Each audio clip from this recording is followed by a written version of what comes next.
সাত নম্বরের প্রশ্নটা হচ্ছে 4 + 7 + 10 + 13 + ... ধারাটির কোন পদ 301? এটা সমাধান করব কিভাবে? প্রথমে লিখব ধারার প্রথম পদ।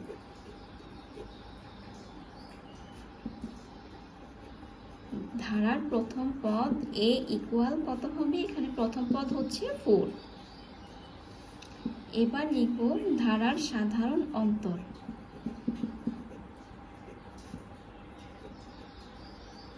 সাধারণ অন্তর হচ্ছে d মানে দ্বিতীয় পদ বিয়োগ প্রথম পদ, অর্থাৎ 7 - 4। 7 - 4 কত হবে? 7 থেকে 4 গেলে হবে হচ্ছে 3। এবার ধারার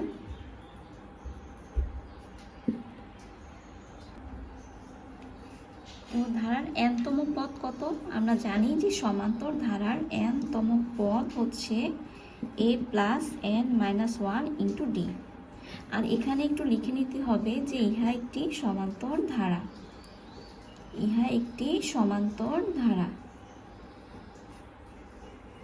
প্রথমে কি করব? ধারার প্রথম পদ বের করব, সাধারণ অন্তর বের করব, তারপর লিখব ইহা একটি সমান্তর ধারা।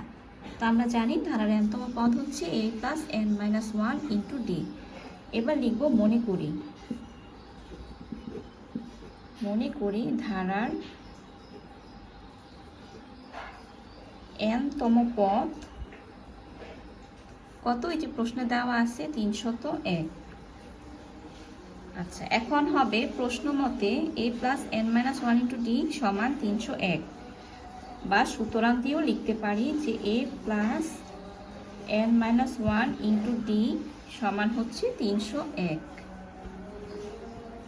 আচ্ছা, এবার কি লিখবো? মানগুলি বসিয়ে দিব। এখানে a এর মান হচ্ছে গিয়ে 4 দেওয়া আছে, +n-1।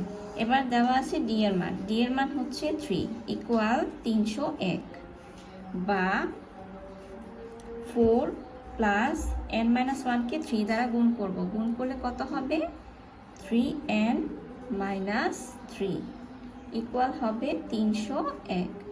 এবার 4 থেকে 3 বিয়োগ করলে হবে হচ্ছে 1, অর্থাৎ 3n + 1 = 301।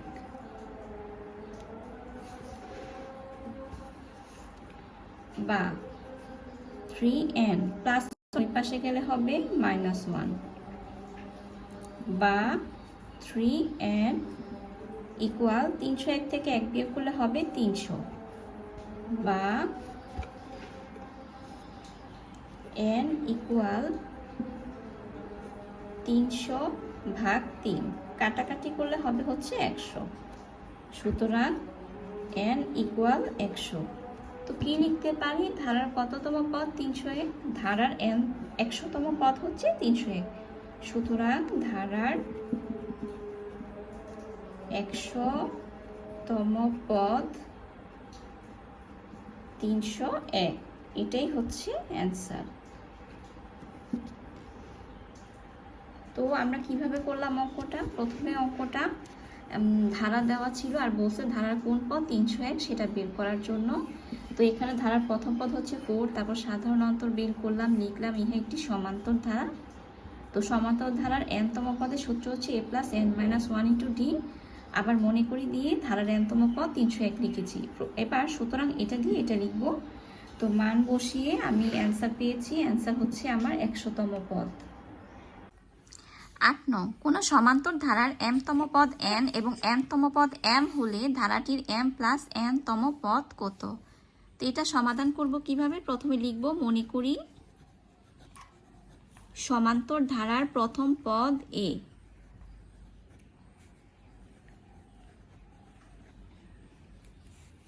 প্রথম পদ a এবং সমান্তর ধারার সাধারণ অন্তর d। সাধারণ অন্তর হচ্ছে d। তো ধারার m-তম পদ, সুতরাং সমান্তর ধারার m-তম পদ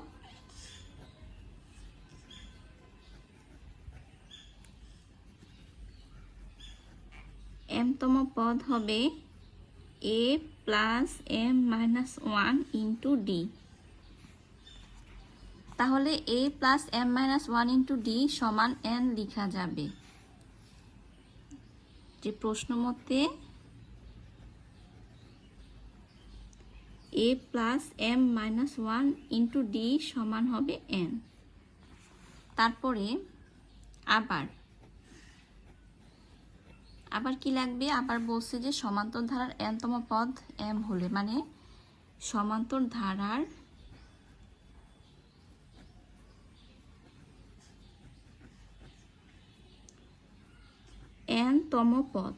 nতম পদের জন্য সূত্র হবে a plus n minus 1 into D. তো সুতরাং a plus n minus 1 into D সমান হবে হচ্ছে m। এখন 1 নং, এটা হচ্ছে 2 নং, তো 1 নং থেকে 2 নং বিয়োগ করে পাই, 1 নং থেকে 2 নং সমীকরণ বিয়োগ করে পাই।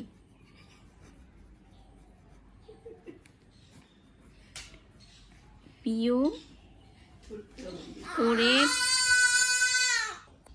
সমাধান, মানে সমীকরণ বিয়োগ করে পাই, মানে এটা থেকে এটা বিয়োগ করব। তো বিয়োগ করলে কত হবে? a প্লাস, এখন m মাইনাস 1 এর সাথে d গুণ করে দিই, গুণ করলে হবে m d minus d equal n। এখানেও m মাইনাস 1 এর সাথে d গুণ করে দিব, অর্থাৎ গুণ করলে হবে a plus n d minus d সমান m। বিয়োগ করব, বিয়োগ করলে এটা কাটা, কিভাবে? a মাইনাস a, আর এখানে মাইনাস d, মাইনাসে মাইনাসে প্লাস d কাটা যাবে, তো m d মাইনাস হচ্ছে n d। চাইলে এখানে লিখতে পারি যে বিয়োগ করে ইকুয়াল n মাইনাস m, বা উভয় পাশ থেকে d কমন নিলে হবে m মাইনাস n। আর হচ্ছে এখানে মাইনাস m প্লাস n এভাবে লিখব, বা d equal m minus n দ্বারা উভয় পাশে ভাগ করলে এই যে এরকম হবে। আর উপরে এই দুইটা থেকে মানে মাইনাস কমন নিব, কমন নিলে m লিখবো, এই প্লাস হয়ে যাবে মাইনাস, আর এ হচ্ছে n। তো m মাইনাস n কাটা যায়, তো থাকে হচ্ছে মাইনাস 1। তো সুতরাং d এর মান কত থাকে? d ইকুয়াল থাকে মাইনাস 1। এবার d এর মান 1 অথবা 2 নং সমীকরণে বসিয়ে দিলে আমার এর মান আসবে। তো আমি 1 নংয়ে বসিয়ে দেই, 1 নং সমীকরণে d ইকুয়াল মাইনাস 1 বসিয়ে পাই, অর্থাৎ a প্লাস n মাইনাস 1 আর d হচ্ছে গিয়ে মাইনাস 1 ইকুয়াল এটা m, আর এখানে হবে n। বা আমি 1 নং ধরছি, 1 নং এখানে m মাইনাস 1 আর 2 নং ধরলে n মাইনাস 1 হবে। তো a মাইনাস 1 এর সাথে প্লাস গুণ করলে হবে মাইনাস, তো মাইনাস m হবে, আর হবে মাইনাসে মাইনাসে প্লাস 1 ইকুয়াল n। তো বা a লিখবো, আর ওই পাশে নিয়ে যাব সব কিছু, m গেলে মাইনাস m গেলে প্লাস m হবে, প্লাস n, আর প্লাস 1 ওই পাশে গেলে মাইনাস 1 হবে। এবার কি বলছে আমাকে? ধারাটির m প্লাস n তম পদ, এই যে ধারাটির m প্লাস n তম পদ কত? তো সুতরাং ধারার m প্লাস n তম পদ কত হবে? a plus m plus n minus 1 into হচ্ছে d। এখন এর মান হচ্ছে m প্লাস n মাইনাস 1, আর m প্লাস n মাইনাস 1 তো লিখবো, আর d এর মান হচ্ছে মাইনাস 1। এরপর এখানে m প্লাস n মাইনাস 1, আর এই যে প্লাসে মাইনাসে মাইনাস দিয়ে দিই, আর এই যে ব্র্যাকেটেই লিখে দিই m প্লাস n মাইনাস 1। তো এটা আর এটা কাটা যায়, তো থাকে হচ্ছে 0। তো এটাই হচ্ছে অ্যান্সার। তো লিখবো সুতরাং বা নির্ণেয় পদ হচ্ছে 0, আর এটাই হচ্ছে অ্যান্সার।